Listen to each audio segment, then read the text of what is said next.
So Al, what was special about cooking this foraged meal? A couple things. First, it was seeing where it comes from.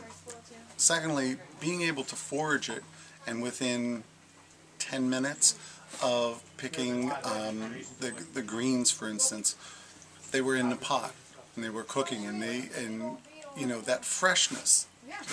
We talk a lot about that time clock of freshness, but you can't beat this. And all I have to do is not mess it up. The food is what's doing it.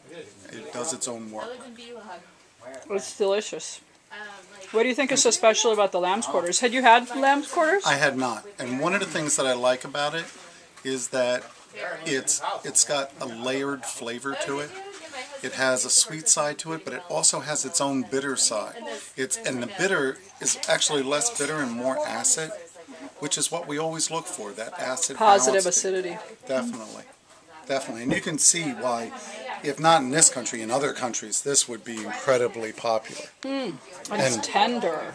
And the polenta with the nettles, this is great. We were almost curious because Pat had said that when I cooked the nettles in the water, that it would turn this intense green. I was kind of curious to see if I was going to get a green polenta. Which, Right, because I've had the nettles risotto I told you was green. Was it? But because I think that they actually cook, well, they use all the broth. That's you what I use did the with broth this. too. But I think the polenta's yellow and the rice is white, so it probably took. Now I'll take this tomorrow, and once it's solid, I'll cut it into slices and cook it up crisp. We'll do that as an augment for something. But this is a great day, and the bread, I did this on a pan. It's a nice day.